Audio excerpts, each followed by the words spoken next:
Hello. Thank you everyone for joining us for this Health, Racism, and Communication seminar. We're very excited. I'm Shopre Ramirez with the Center of Excellence in Maternal and Child Health.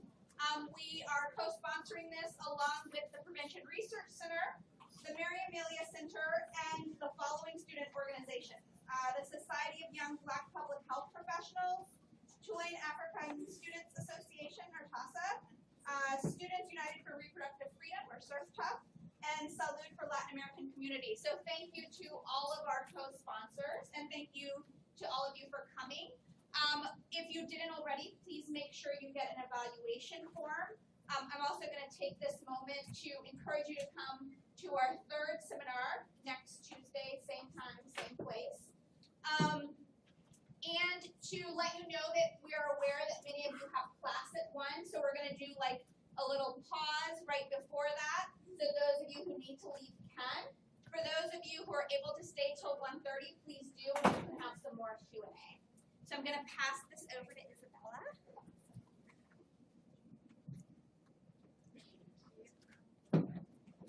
Good afternoon, everyone. Hi.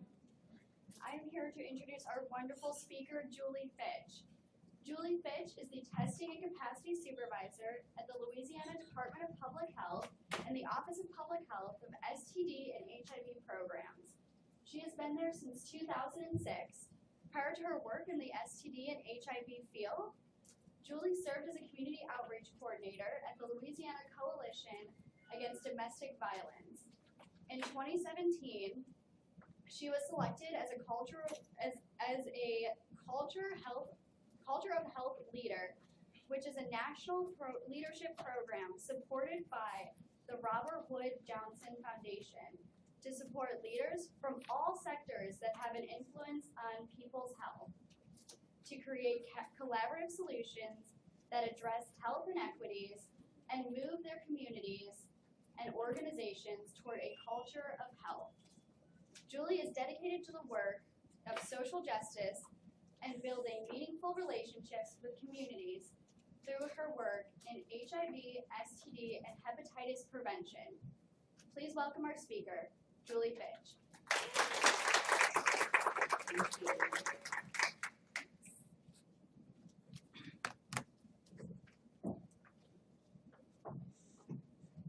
All right. Can everyone hear me okay?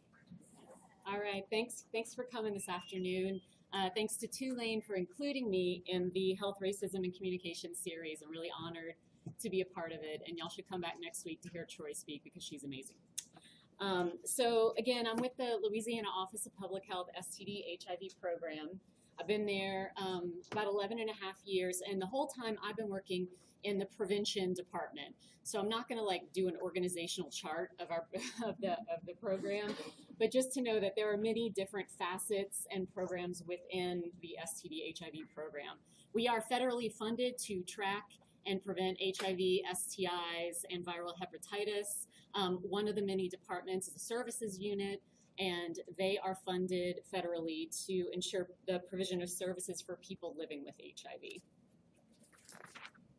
So today, I have two things that I really want to get done in my short time with you all. The first, I'm assuming folks have some general ideas about what HIV and other STIs look like in Louisiana, but to just maybe do a quick overview and explain some of the HIV STD disparities, specifically related to race, gender, and sexual orientation.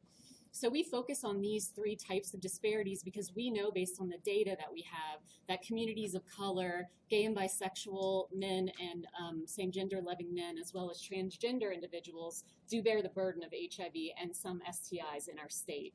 So it is incumbent upon us to understand not just what the disparities are, but how they are inequities. And then the bulk of my presentation today is going to share some stories and examples of how we are working toward health equity in the STD HIV program. So that's going to be the majority of what I'm talking about today.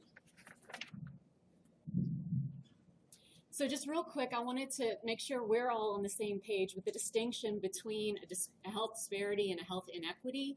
So a disparity is simply a disproportionate difference in health between groups of people. But a disparity in and of itself doesn't explain how it came to be, the history and the patterns that set it up, or the context that keeps it in place. But when we talk about health inequities, it does take all of that into account.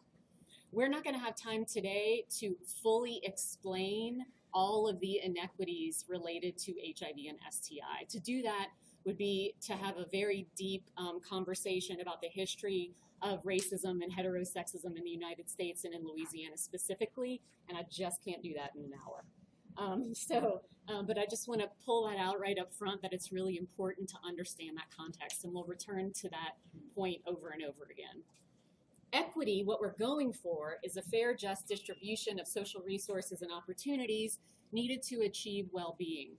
So this is also different than equality, right? So if myself and another person walk into a clinic and we are provided the same exact services in the same exact way, that's equal service provision, right? Not that that's a bad thing, but that's different than equity, because what I need to be a whole, healthy person might be different than what another person or another community needs to attain their ideal health and well-being. And this graphic is from CDC. I just pulled it out to marry the concepts and just to underline the point that reducing health disparities brings us closer to reaching health equity. So there is obviously a relationship there. Just wanted to tease out some of the differences. At the STD HIV program, we have a health equity action team. It's called HEAT. It's comprised of people from all different units, and our vision for equity in HEAT is that equity will be achieved when rates of HIV and STIs are no longer predictable by race, sexual orientation, and gender identity. So right now, and we'll see some data in a second to show that unfortunately right now it is very predictable in our state, and that's not just true for Louisiana, that's true across the nation, specifically in the American South. So these are our rankings. Some of you may have seen this already, but the CDC, which is the Centers for Disease Control, put out rankings based on case rates. So how many people per 100,000 have a particular condition, and it's a way that we can compare, a state the size of Texas with a state the size of Delaware. So in Louisiana, we rank, these are the 2015 and 16 rankings, we pretty much stay in the top 5 for all these conditions: primary and secondary syphilis, congenital syphilis, gonorrhea, chlamydia, AIDS, and HIV. If we went before 2015, the picture will look very similar. When the 2017 rankings come out this year, we hope to see some improvements, but it's probably going to be somewhere similar to what you see here. And then if the last slide was about case rates, this is about actual diagnoses in 2016 and 2017. So here you can see that we did make some improvement in primary and secondary syphilis and HIV from 2016 to 2017. However, we see increases from one year to the next in congenital syphilis, gonorrhea, and chlamydia. So now we are going to shift to disparities. This slide is focused on race and ethnicity. It shows trends in new diagnoses from 2007 to 2016. And if you look at 2016 in particular, you'll see that Hispanic or Latinx folks had an HIV diagnosis rate that was about 3 times that of white individuals, and that Black or African American Louisianians had a diagnosis rate that was 6 times that of white people. And to put this another way, new diagnoses in 2016, 73% of them were amongst African American people, but they only comprise about 1/3 of our state's population. So that is an extreme disparity. And here it is by gender. So 71% of new HIV diagnoses in 2016 were among men, 27% among women, and 2% that we know of are among transgender women. And so just right off the bat, I want to say that one thing that healthcare institutions can do to move toward equity is to accurately capture gender nonconforming and transgender individuals by asking a 2-part question, one about assigned sex at birth and a second question about current gender identity. Because that's the only way for us to really have a clear idea what's going on with our trans brothers and sisters. Otherwise, we're serving, we are, supporting the invisibility of whatever the real situation is, regardless of what health condition you're talking about as it pertains to gender nonconforming and trans folks. Okay, and this is a tree map, also from 2016, and it combines race, not gender, but sex at birth, and it adds transmission category. So the dark and light green boxes are Black and African American men and women. The dark and light blue boxes are white men and women. The dark and light gray boxes are Hispanic or Latinx men and women. But right now I want to focus on the largest dark green box, and it says Black male MSM. So MSM is a CDC transmission category that stands for men who have sex with men. And so Black, gay, and bisexual and same gender loving men comprised 42.7% of all new HIV diagnoses in 2016.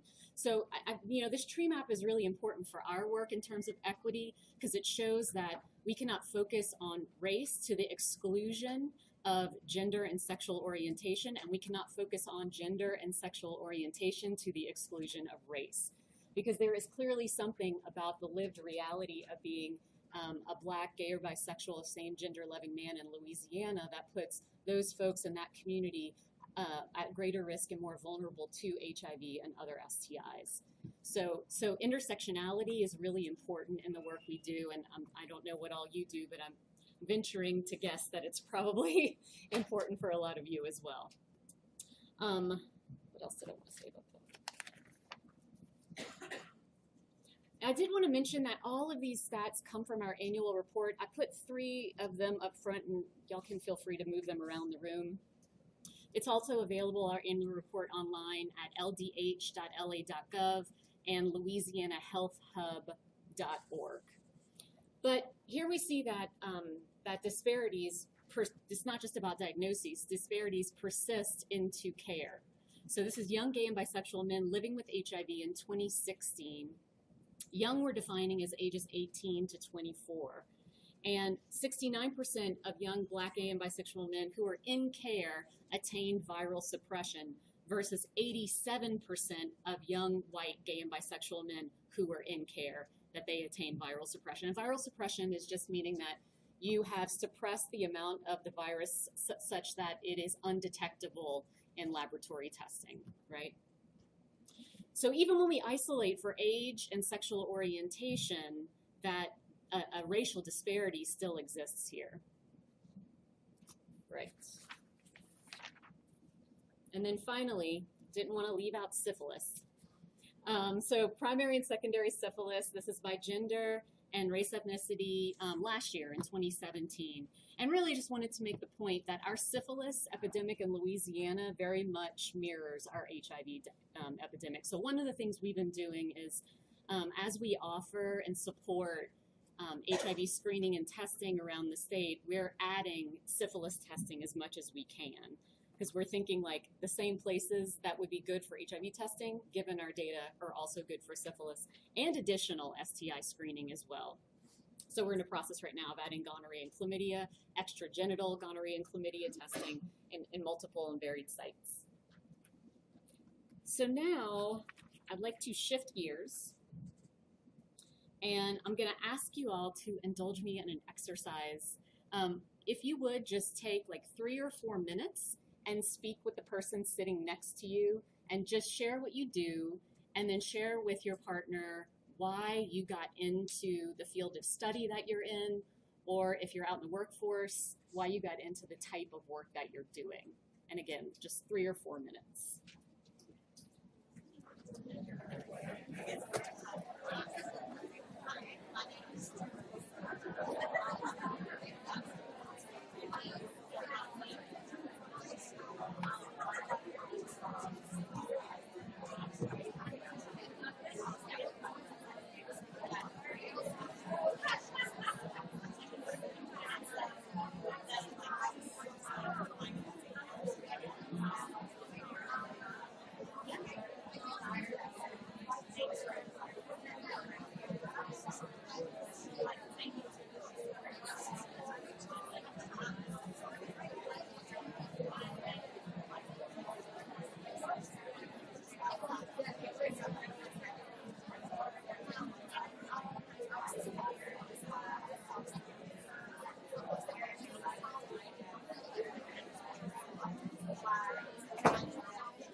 All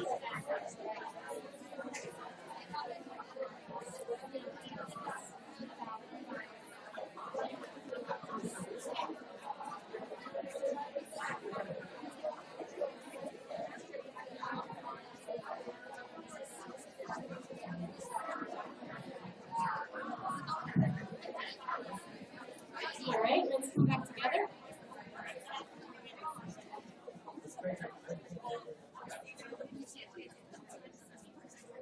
Thank you all for so enthusiastically participating.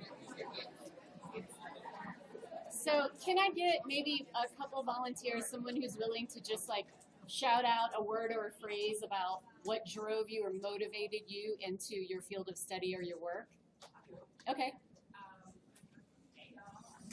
I was telling Jackie Scott here, I work for prison care, I'm a data analyst, HIV counselor, and I want to do everything you do. Oh. I also am a 2020 Trusting Fellow. My specific project deals with HIV, it's a 3-part project, so I walk around or ride around in a mobile clinic all day and test people at barbershops, universities, even on the street for HIV. I also do research in Black, cisgender, and transgender women and their rates of HIV in New Orleans. And my interest in the project was born of being a Black woman and born and raised in Louisiana and having HIV is culturally rooted in our community. Thank you for sharing all of that. Appreciate it. Anyone else?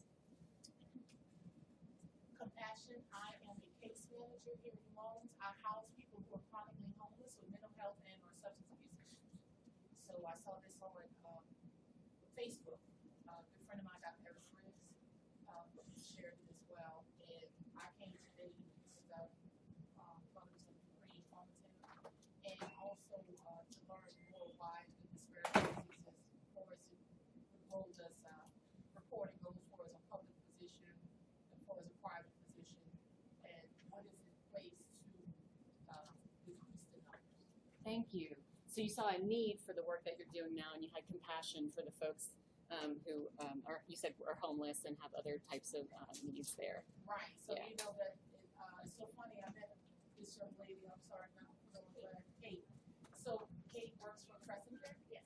So my client just got tested for HIV, and he was showing me paperwork through Crescent Care and gave me the information. They referred him to other programs, and so then I sat next to Kate, and that's It's beautiful, isn't it? That's great. I love that. So yeah, so we are aware of these social issues, these problems facing our communities, and we want to do something about it. But how can we solve problems without understanding how they came to be, right? Like, what's the source of all of this? And so I'm going to move into sharing how our equity work at the STD HIV program is playing out internally in terms of how we're changing how we work with one another internally and our practices internally. And then I'll move into talking about how it's equity work is shifting our external relationships and practice, meaning those ways that we intersect with communities and with other organizations. And I'm hoping some of this might be helpful for you to take back. So back to that question of like, how can we address a problem if we don't really understand where it came from or the beginning of it? We started with training at the STD HIV program. Back in 2013, we started offering Undoing Racism workshops. They're facilitated by the People's Institute for Survival and Beyond.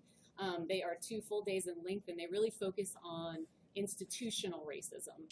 And then in 2014, we expanded that to deconstructing homophobia and transphobia workshops. Those were created, that one was created for us by the Center of Excellence for Transgender Health and the California STD HIV Prevention Training Center, both located in Oakland.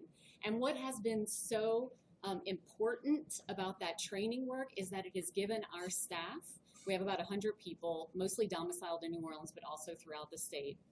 It's given our staff a common language with which to talk about institutionalized depression and a common analysis that we can pull concepts from as we do our work. And we have really let it impact how we make decisions and how we form or deepen relationships with communities and with other organizations. So I'll be talking about that more as we go along. We have also been shifting, and I want to say I should start by saying this. we are on a journey, right? You do not like go through a workshop and then magically become an anti-racist, anti-heterosexist health department. So we are on a journey. We have not arrived. I don't think anyone, frankly, ever arrives at that place, but it's about having a commitment to the journey. So another thing we're doing is changing our hiring and onboarding processes internally for staff. We have changed where we advertise for jobs and internships. You know, when I started in 2006, pretty much all of our interns came from Tulane. We love y'all. But we were like, you know, we have HBCUs in New Orleans. Why don't we have interns coming from Xavier and Dillard and SUNO? And so we do now. And so we're in the process of improving that.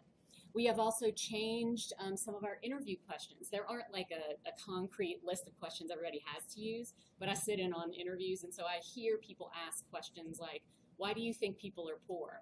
Or why do you think the rates of HIV are so high in Louisiana?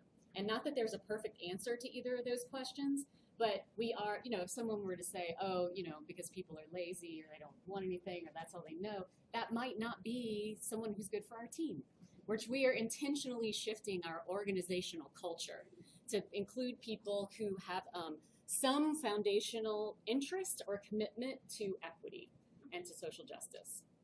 When people come on board, they go through a new staff orientation process that includes a presentation on disparities, on HIV disparities, and why those came to be, and inequities. And that's true whether you are going to work in the business department and process contracts, or you're going to be in the prevention unit out on the street doing frontline work. Just because we want everyone on our staff to have a common understanding. And that is equity work. I mean, it really is about shifting your culture. The third one here is annual report, which should be going around the room.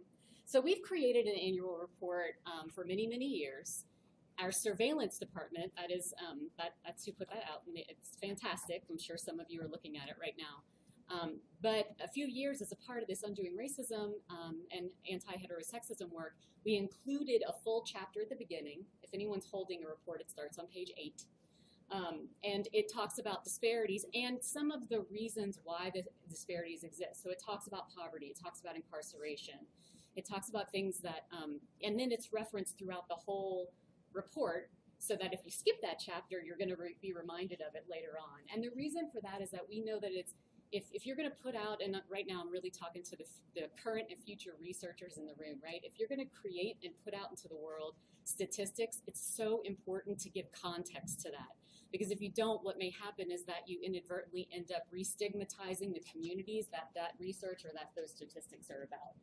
So we have a real commitment, and that's why I have a love-hate relationship with fact sheets, because they very rarely give the space and the time to paint a full picture. I know that we live in like a soundbite society, but it's just so important, especially when you're talking about communities, specific communities and the hardships they face, that we give some kind of context to it. We have shifted our language. Again, very much a product of going through the workshops that I began by talking about. So by show of hands, how many people here have heard of people first language? Okay, good, about a third to half of you. So really what that means is just honoring and respecting a whole person and realizing that they are more than whatever condition they may have or whatever activity they engage in. So, you know, instead of saying HIV infected, we say a person living with HIV. Instead of saying injection drug user, we say a person who injects drugs or a person who uses drugs. Because everybody is more than a decision that they make or a condition that they have. And then this is also, the concept is larger than just literally saying people first. It's also just, again, honoring how a person identifies themselves or the community with which they identify. So you don't have to say a person who is gay all the time. If a person identifies as gay, then it's cool to just, you know, to use that word that way.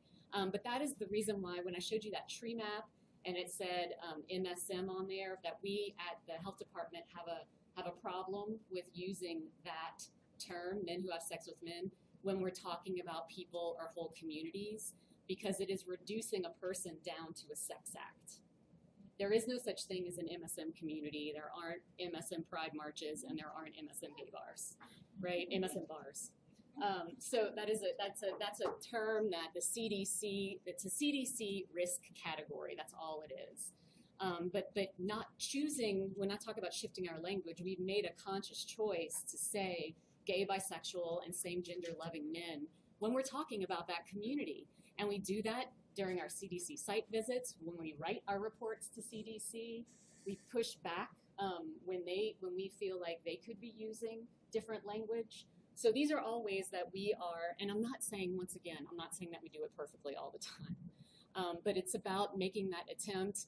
And another benefit of the workshops is that we have deepened our relationships with each other. So we can loving and respectfully challenge each other too. Like if someone says, I read about this grant that's if you're working with IDUs, we'll be like, don't you mean people who inject drugs? Like trying to help each other out that way. So that happens too. Our funding commitment is that we are really doing what we can to put our funding where our mouth is. So we are committed to offering the Undoing Racism and the Deconstructing workshops indefinitely. We bake them into the grants that we write, whether that be to CDC or to HRSA. And we also support staff time. So during a work day, people can step out of their job description to participate in the Health Equity Action Team. Sometimes we have half-day meetings when we're really working hard, and our management team makes it okay for someone to step away if they're in the business unit from processing invoices for almost a half a day to go participate in this kind of work, because we see it as all of our shared responsibility at the STD HIV program. And so I'm going to move now into external relationships. Now, what I'm going to go over on this slide and the next one, I purposefully left off all of our core work. So yes, we use an equity lens when we do HIV STD testing, when we give out over 3 million free condoms every year, when we support the provision of PrEP and PEP, when we fund agencies to do case management services. All of that are like core functions that we have to do, and we apply health equity lens to that. But I specifically wanted to point out some things that I was hoping might be useful for you to take back to your organization. So one is community advisory boards. We have always had community advisory boards. They're generally, and so in our context, they're made up of people living with HIV and or folks of color and or LGBT identified people. But the way that we engage our community advisory boards has shifted through this equity work. So we understand that in order to foster more connection and respect and meaningfulness, that there has to be real decision-making power at the community advisory board. So I'll give you two examples of that. One is that we have a program called Health Models, and it incentivizes people living with HIV to achieve and maintain viral suppression. And so when we were building that program, we leaned on the community advisory board to help determine what the eligibility criteria be, what the actual incentives would be, how often they would be given out. And a lot of those decisions are still in use today. I'm sorry, can you shift your Sorry. microphone? Thank you. Sorry to interrupt. No. Is that better? Thank you. Yeah, sure. And so that's one way. And then another way is that more recently our HEAT team created a client satisfaction survey that we hope we're going to pilot it this fall at an organization in Shreveport, and then try to disseminate it statewide next year. But it's really targeting, or sorry, I don't like that word targeting, but it's really prioritizing people of color and gay and bisexual, same gender loving men and transgender individuals, and what experience they are having at some of the organizations that we fund for prevention and services. And when we spent months creating it, but then we took the extra time to send it around the state to different community advisory boards so that they could tell us whether or not those questions made sense. Did the language work? What were we leaving out? And we use that feedback to what is now the final product. But if you're gonna, what I've learned is that if you're gonna ask for feedback, you better use it, because these people don't want to be treated like tokenized or just like you're checking off a box or going down a list. So we really did take their feedback to heart. The next one is policy work. You can't not talk about policy when you're talking about attaining health equity or any other kind of equity. So what's difficult about policy work where I am is that state health department workers cannot directly lobby or advocate for or against any policy or legislation. We can't. However, what we can do is support community coalitions that are doing that direct advocacy work. So we can, if people need stats, they need information, they need science-based information, we can provide that. We can help in other logistical ways, and we do. Like there are staff that serve on Reproductive Health Coalition. There's another coalition around HIV decriminalization. We have influenced policy related to first and third trimester screening for pregnant women, for greater access to syringe support services programs, things like that. So just that policy work stays at the top of our head, and even if I guess what I'm saying to you all is even if policy isn't your interest, and believe me, I am not a policy expert, it's still important to work with people who are working on policy, is what I'm trying to say. Training and funding requirements. So we baked into our community-based organization contracts that they attend workshops like Undoing Racism and Deconstructing. So not always a popular addition. And after staff, community-based organization staff goes through it, it's up to them how they use it or not. But we just, in the spirit of equity, we want people to have access to an analysis around institutionalized oppression, right?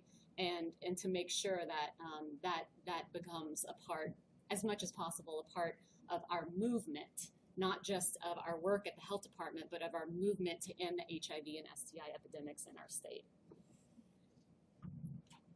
And then we have increased focus on community-facing products. So our website, our social media, printed materials, we want to make sure that we're not re-stigmatizing the communities that we're trying to reach and that are most vulnerable to HIV. And what you see at the bottom there is a billboard we put out, you may have seen it last year, about PrEP, trying to raise awareness about PrEP across New Orleans. And we were very intentional and purposeful to not include any couples on it, no people on it, because we want to remove the stigma around PrEP. Excuse me. We want moms and grandmas and aunts and uncles and cousins to know what PrEP is, and if they themselves or if one of their family members ends up with a bottle of PrEP, that they support them. They know what it is and that they support them. Oh my goodness! Does everyone here know what PrEP is? Raise your hand if you don't know what PrEP is. Okay, pre-exposure prophylaxis, once-a-day pill to prevent HIV. Okay, I have to. Reducing barriers for community member access. So we don't want to we know that historically institutions like ours, health departments, can function as a barrier for a lot of people in terms of accessing prevention and care. And we want to do everything we can think of that's in our power to reduce those barriers. So these are things you can do too. Like we just took a hard look at our paperwork in terms of our HIV test forms, our applications for insurance, and be like, do we need all these questions? How are we using the answers to all of these questions? Can we shorten this and make it easier for people to fill out? Also, some of these questions are invasive. Is there a way that we can word this differently so it doesn't feel like people are giving so much of themselves when they're just trying to get into care or get insurance or get tested for HIV? So, and once again, not to say our forms are perfect, but we are trying to minimize those burdens. Another example is that we worked within other bureaus in the larger Louisiana Department of Health to get some of our staff read-only access to databases so they could verify HIV diagnosis and expedite insurance applications. So the whole idea is like connecting people as fast as we can, right? So those are just some of the ways, I'm gonna wind down here. Those are some of the ways that we are working toward equity in our program. And so I just wanted to leave you with a few closing questions and the thought, which is, what does your organization or agency or group need to better understand? What problem are you trying to solve? And I mean, I would say ask why, like answer and then ask why about 4 more times. And then you'll get to something close to what the actual problem is that you need to better understand. And then simultaneously, what's your vision for equity? Because we don't want to just talk about what we don't want. We want to talk about what we do want. What kind of city or state do you want to live in where your area of focus is concerned? And then last, there is no perfect anything. There's no perfect starting point. There's no perfect process. I think, a lot of us get caught up in perfectionism and trying to do things in this very particular way, and just realize there's going to be fits and starts, and that's okay. I had a seasoned activist tell me one time that if what you're doing around justice or equity feels messy, then you're probably doing something right. Because, I mean, the nature of trying to deepen or form relationships with communities, trying to maybe, get outside of your silo and work with an organization or a group you haven't before, it might get a little messy, and that's okay. So I just wanted to end on that note, and thank you all very much.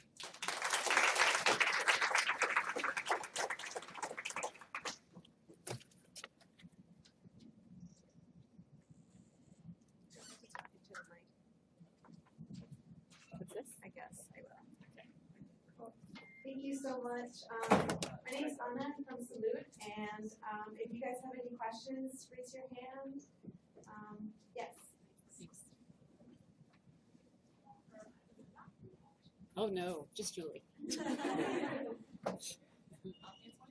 this the report saying that it's Black women, cisgender, second Black women who are the highest risk for HIV, which shocked me because the bulk of incident cases are amongst Black men who identify as lesbian or gay or bisexual or transgender. So what do you feel, talk about this point, what do you feel is really this?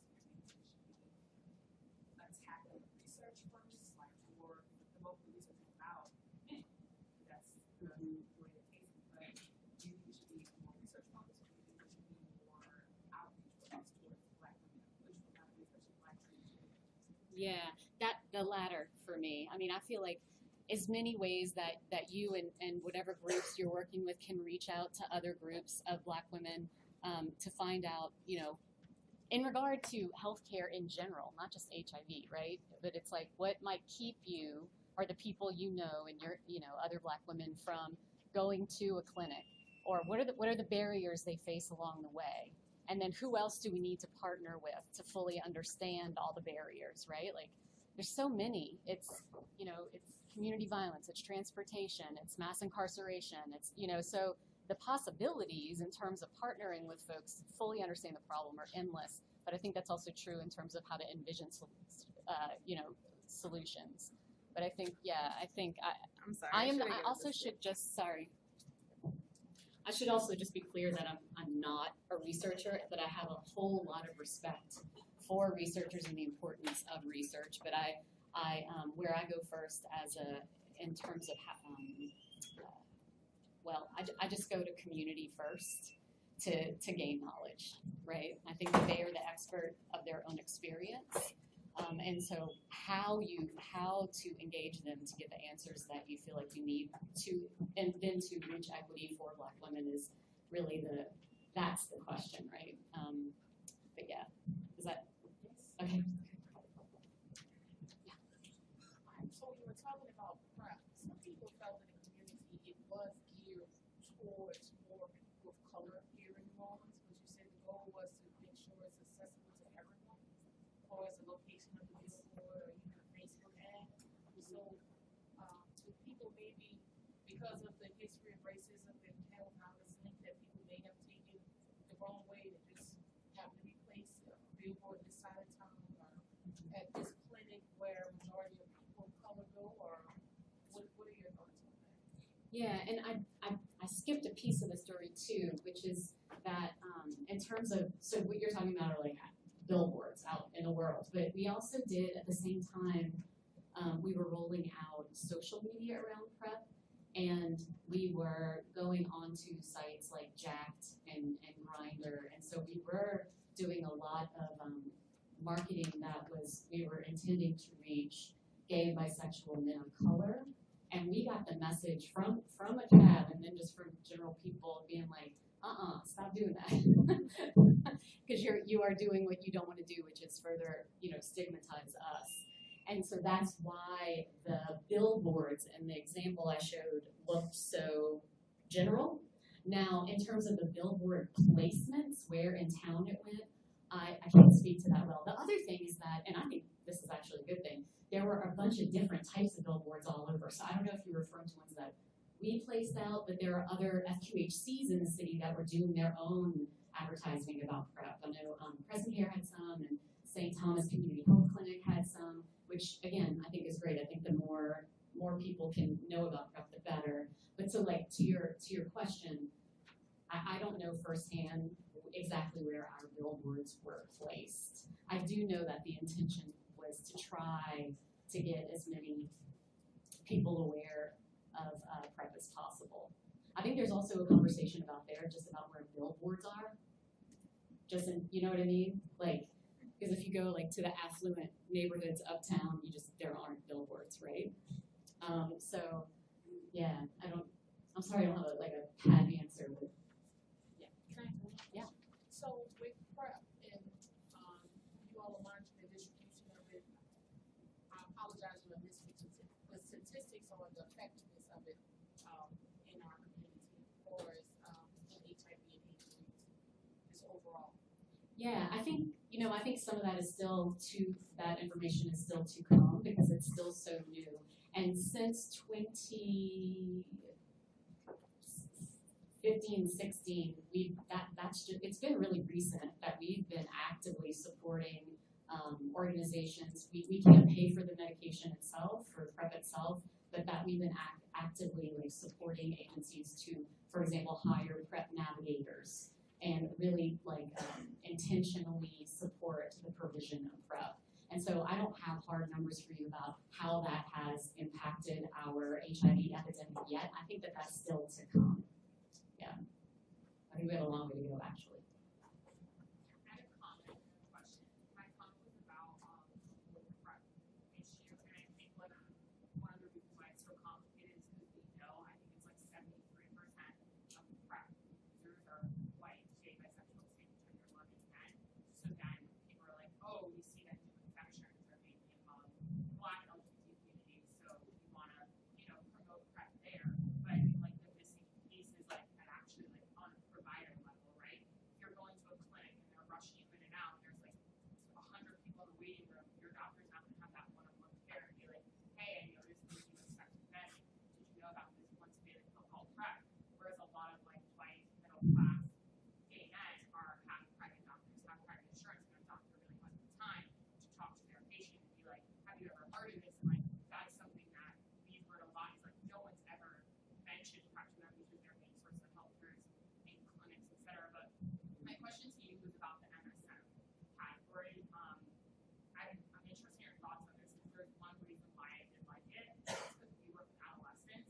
It's really hard recruiting adolescents. We're recruiting MSM adolescents, and a lot of them are hesitant to identify as gay or bisexual just yet, but are engaging in high-risk behavior. So it's hard for us because I'm curious as to what you would put on the questionnaire, because it's hard to ask a 17-year-old who's not ready to identify as gay. If we ask them, okay, have you ever engaged in sex with a man? They may say yes, but if we ask them, are you gay? They may say no, and they may not get into our program. Yeah, no, that's a really important distinction, and I think there's nothing wrong with asking both questions, so that you can know by the answer that if they did indeed say that they had sex, they're a man who has sex with men, that they would be eligible for whatever program you're talking about. But then also, if they did identify as gay or same-gender loving, there is a space and a place for that. So I think both are important. And I think, I know it was a comment, not a question, but I like to talk about PrEP. I think, yes, I think if people are not getting proper time with clinicians to talk about PrEP, that's an issue. I think that we still don't have enough clinicians in general that actually know about PrEP. We take for granted that because we do, everybody does. But I meet doctors and nurses around the state all the time that are like, what are you talking about? And I'm like, what are you talking about? So I think we have a long way to go with education. I've been working in testing for a long time, and nobody's going to be offering PrEP if they don't first offer HIV testing. So I think, it's incumbent upon me and a lot of us at the health department to make sure that routine screening is happening in the first place. You have to know someone is negative before you can even really refer them to PrEP. So that's another piece of the puzzle too. Thank you for this. You alluded to the spoke directly of the messiness of this work. I think you alluded to some of the challenges. So I just wanted to ask what your sort of self-care in terms of organizationally, like how the energy to keep working at something that's hard, or personally, either of those, or both. I think part of it organizationally is that we have really strong supportive leadership. So I feel super lucky and I love my bubble where, because I can go like through 3 layers of leadership and all of them are 100% on board with this. So they support the work of the Health Equity Action Team. They carve out space and they're cool with us like stepping away from our desks to have those conversations. We try to, this is really heavy and super serious stuff, talking about racism and heterosexism and the disparities that come out of them. And so we try to educate ourselves as a group, but do other things like watch movies that are related to those topics, but that then we can have discussions afterward. Sometimes it's not always fun, but it does give us a way to vent and release, and I think that's self-care. One thing we did a few weeks ago is that a group of our HEAT members, I don't know if y'all saw, there was a installation at the New Orleans Museum of Art for several weeks. It had to do with the upstairs lounge fire, and then that was one artist. That was our sort of impetus for going. But then there were some other, some other pieces about other cultural groups and communities in the greater New Orleans area. And so we did that together, and we were, allowed to leave an hour early and go to the museum together. And I feel like that it's relationship building, but again, it's also self-care, and it helps us feel, for me, the more that I learn about disparities, the more validated I feel in focusing on this work. And that's what was so important for undoing racism to me, is because there's so much history that, I don't know about y'all, but I wasn't taught in terms of white supremacy and the ways that our country was built to benefit white people to the exclusion of people of color. And so just that, for me, that's self-care too, because it helps me feel like justified in what I'm doing.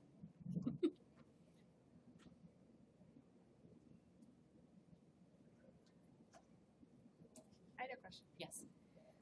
Do you, and when I say you, I mean like the health department in general, what efforts, or do you have efforts of kind of getting all this data, like the book that we were passing around, out back to the community? Yeah, so like I said, the annual reports are available online. And so we do everything we can to make sure people know where they can go to get it. And again, that's louisianahealthhub.org and ldh.la.gov. And then we do create some fact sheets. So, there are days throughout the year, like Native American HIV Awareness Day, or, and so we create shorter fact sheets about, like in relation to that day. Yeah, and then try to, and then we disseminate those out to all of our community partners and hope that they will then also, continue forwarding it on. So do you know if other programs within OPH have anything like the HEAT, or is it unique to SHIP? I'm happy to say it is not unique to SHIP. So the Bureau of Family Health has a HEAT team, and actually theirs was named HEAT First. And we intentionally copied their name because we are trying to start a movement within the health department where every bureau has its own equity focus, right? So I have a vision, I'm looking at sugar cakes, I have a vision for for like a LDH Keep conference. And so that would pull in like emergency preparedness and, you know, all of the different, I mean, LDH is huge, but that we can one day be having a joint conversation.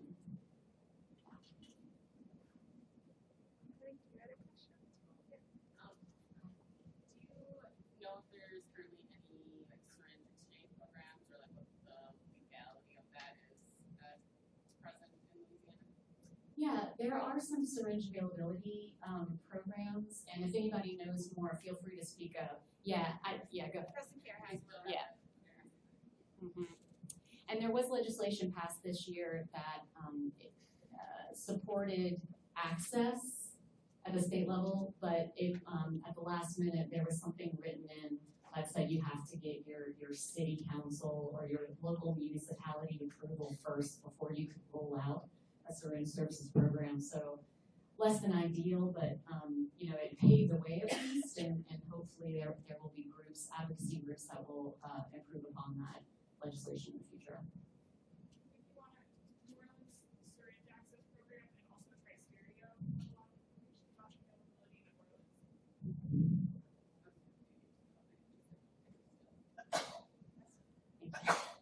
Bless you.